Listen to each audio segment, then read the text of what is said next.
আসসালামু আলাইকুম। যে হিস্টোরিক্যাল স্টোরিতে আপনাদের স্বাগতম।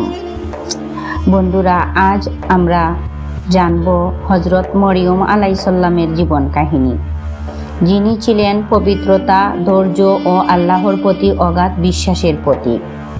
তিনি কিভাবে জন্মগ্রহণ করেছিলেন এবং তাহার গর্ভে অলৌকিকভাবে কিভাবে ঈসা আলাইসাল্লামের জন্ম হয় তার বিস্তারিত ঘটনা আজকের ভিডিওতে তুলে ধরব। আপনারা পাশেই থাকবেন। হজরত মরিয়ম আলাইসাল্লামের জীবন কাহিনী, যিনি ছিলেন পবিত্রতা, ধৈর্য ও আল্লাহর প্রতি অগাধ বিশ্বাসের প্রতীক।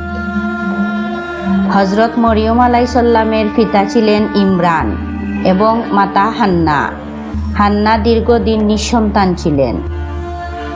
একদিন একটি পাখিকে তার বাচ্চাকে খাওয়াতে দেখে তিনি সন্তান লাভের আকাঙ্ক্ষা অনুভব করেন এবং আল্লাহর কাছে প্রার্থনা করেন যে যদি তিনি সন্তান দেন তবে তাকে আল্লাহর সেবায় নিয়োজিত করবেন।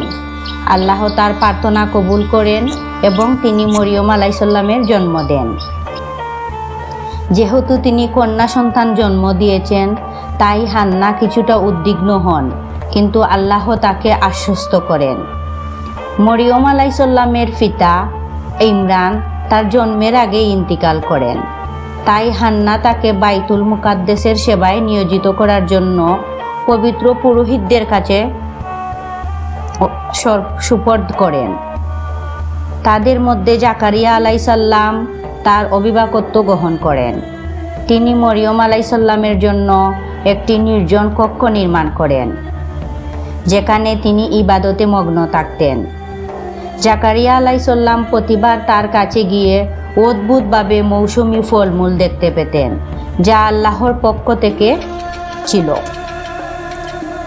একদিন মরিয়ম আলাইসাল্লাম ইবাদতে মগ্ন থাকাকালীন জিব্রাইল আলাইসাল্লাম মানব আকৃতিতে তার কাছে আসেন। তিনি ভীত হয়ে আল্লাহর আশ্রয় প্রার্থনা করেন। জিব্রাইল আলাইসাল্লাম তাকে জানান যে আল্লাহ তাকে একটি পবিত্র পুত্র সন্তান দান করবেন, যার নাম হবে ঈসা আলাইসাল্লাম।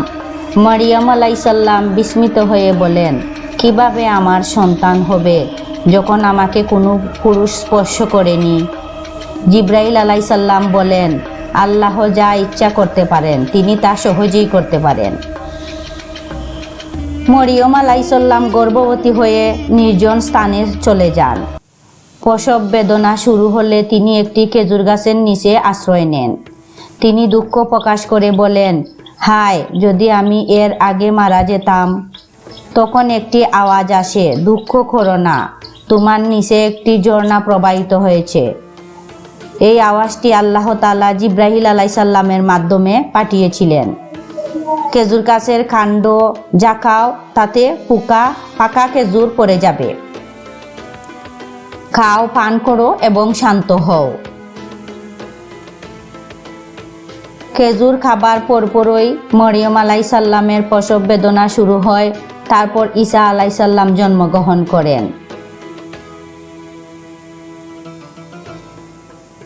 ঈসা আলাইসাল্লামের কথা বলা ও মরিয়ম আলাইসাল্লামের মর্যাদা কিভাবে পান, আপনারা ধৈর্য ধরে সম্পূর্ণ ভিডিও দেখে যাবেন। মরিয়ম আলাইসাল্লাম যখন শিশু ঈসা আলাইসাল্লামকে নিয়ে সমাজে ফিরে আসেন, তখন মানুষ তাকে অপবাদ দিতে থাকে। তিনি কিছু না বলে শিশুটির দিকে ইঙ্গিত করেন। যখন হজরত ঈসা আলাইসাল্লাম কুল থেকে অলৌকিকভাবে কথা বলেন, তখন মরিয়ম আলাইসাল্লামকে অনেকেই চমকে ওঠে। তারা প্রথমে অবাক হয় এবং কিছু লোক মরিয়মকে সন্দেহ করলেও ঈসা আলাইসাল্লামের বক্তব্য তার পবিত্রতা প্রমাণ করে।